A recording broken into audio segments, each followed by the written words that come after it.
Diesel માટે petrol pump પર ખેડૂતોની લાંબી લાઈન લાગી। જૂનાગઢના મેંદરડામાં ખેડૂતોએ દાવો કર્યો કે ગુરુવારે સવારે 5 વાગ્યાથી તેઓ ડીઝલ માટે લાઈનમાં ઊભા છે, પરંતુ 12 વાગ્યા સુધી વારો નથી આવ્યો। અહીં વાહનો અને લોકોની 1.5 કિલોમીટર જેટલી લાંબી લાઈન લાગી। એક ખેડૂતે કહ્યું કે પેટ્રોલ પંપ સંચાલક દ્વારા વ્યવસ્થા જાળવવા માટે ટોકન વિતરણ કરવામાં આવ્યું છે। અત્યારે અમારે 10 જ લીટર ડીઝલ આપે છે। જરૂરિયાત 50 થી 75 લીટરની જરૂર છે। અત્યારે જો અમે લાઈનમાં ન ઉભા રહી તો અમારું વાવણીનું કામ, ઉનાળું કામ આખું ખોરવાઈ જાય એમ છે। અને તમે અત્યારે એમ અને બધા જોઈને એમ કે ખેડૂત એટલો હેરાન થાય, પણ ખેડૂતની વેદના સાંભળી કોને સાંભળી છે? ખેડૂતની વેદના સાંભળી કોઈ આમ જનતાએ સાંભળવા વાળું નથી। આ સ્પષ્ટ વાત કહી દઉં છું। આમ જનતા જેને ખેતી સિવાયના બિઝનેસ છે એ કોઈ પણ સાંભળવા તૈયાર નથી। હું કામ સાંભળવા તૈયાર નથી? એની બધાની જરૂરિયાત પૂરી થઈ જાય છે, અમારી જરૂરિયાત પૂરી નથી। શાકભાજી વેચવા જાવ તો 10 રૂપિયા કિલો શાકભાજી જાય, માર્કેટમાં આવે તો 100 રૂપિયા થાય। તો ખેડૂતને શું કરું? ખેડૂતને એક જ પીસાવાનું છે।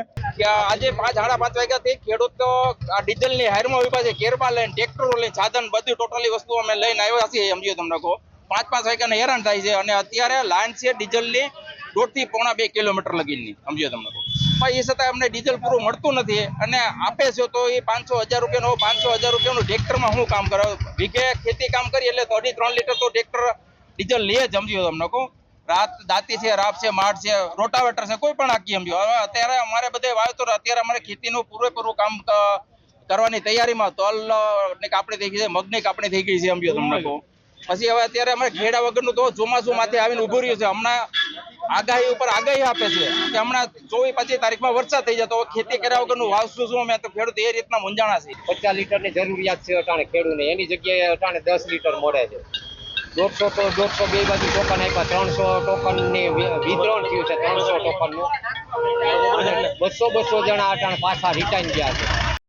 બુધવારે જ સરકારે સ્પષ્ટ કર્યું છે કે રાજ્યમાં પેટ્રોલ તથા ડીઝલનો પૂરતો જથ્થો ઉપલબ્ધ છે। જો કે એકાએક માંગમાં વધારો થતા કેટલાક વિસ્તારમાં સમસ્યા સર્જાઈ છે, જેના ઉકેલ માટે સતત પ્રયાસ થઈ રહ્યા છે। ડીઝલ માટે પેટ્રોલ પંપ પર ખેડૂતોની લાંબી લાઈન લાગી। જૂનાગઢના મેંદરડામાં ખેડૂતોએ દાવો કર્યો કે ગુરુવારે સવારે 5 વાગ્યાથી તેઓ ડીઝલ માટે લાઈનમાં ઊભા છે, પરંતુ 12 વાગ્યા સુધી વારો નથી આવ્યો। અહીં વાહનો અને લોકોની 1.5 કિલોમીટર જેટલી લાંબી લાઈન લાગી। એક ખેડૂતે કહ્યું કે પેટ્રોલ પંપ સંચાલક દ્વારા વ્યવસ્થા જાળવવા માટે ટોકન વિતરણ કરવામાં આવ્યું છે। અત્યારે અમારે 10 જ લીટર ડીઝલ આપે છે। જરૂરિયાત 50 થી 75 લીટરની જરૂર છે। અત્યારે જો અમે લાઈનમાં ન ઉભા રહી તો અમારું વાવણીનું કામ, ઉનાળું કામ આખું ખોરવાઈ જાય એમ છે।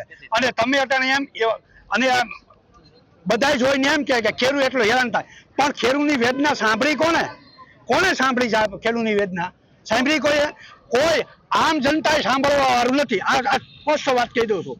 આમ જનતા જેને ખેતી સિવાયના બિઝનેસ છે એ કોઈ પણ સાંભળવા તૈયાર નથી। હું કામ સાંભળવા તૈયાર નથી? એની બધાની જરૂરિયાત પૂરી થઈ જાય છે, અમારી જરૂરિયાત પૂરી નથી। શાકભાજી વેચવા જાવ તો 10 રૂપિયા કિલો શાકભાજી જાય, માર્કેટમાં આવે તો 100 રૂપિયા થાય। તો ખેડૂતને શું કરું? ખેડૂતને એક જ પીસાવાનું છે।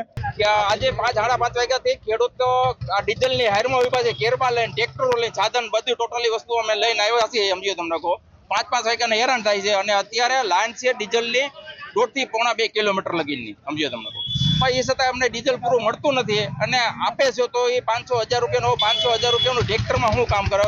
વીઘે ખેતી કામ કરી એટલે 2.5-3 લીટર તો ટ્રેક્ટર ડીઝલ લે જ। સમજો તમને કહો દાંતી છે, રાપ છે, માઠ છે, રોટાવેટર છે, કોઈ પણ આખી સમજો। હવે અત્યારે અમારે બધે વાવેતર, અત્યારે અમારે ખેતીનું પૂરેપૂરું કામ કરવાની તૈયારીમાં તલ ની કાપણી થઈ ગઈ છે, મગની કાપણી થઈ ગઈ છે। સમજો તમને કહો પછી હવે અત્યારે અમારે ખેડા વગરનું તો ચોમાસું માથે આવીને ઉભું રહ્યું છે। હમણાં આગાહી ઉપર આગાહી આપે છે કે હમણાં 24-25 તારીખમાં વરસાદ થઈ જાય તો ખેતી કર્યા વગરનું વાવશું શું? અમે તો ખેડૂત એ રીતના મૂંઝાણા છે। 50 લીટરની જરૂરિયાત છે અટાણે ખેડૂતને, એની જગ્યાએ અટાણે 10 લીટર મળે છે।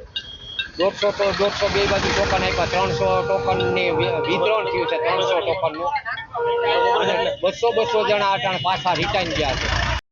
બુધવારે જ સરકારે સ્પષ્ટ કર્યું છે કે રાજ્યમાં પેટ્રોલ તથા ડીઝલનો પૂરતો જથ્થો ઉપલબ્ધ છે। જો કે એકાએક માંગમાં વધારો થતા કેટલાક વિસ્તારમાં સમસ્યા સર્જાઈ છે, જેના ઉકેલ માટે સતત પ્રયાસ થઈ રહ્યા છે।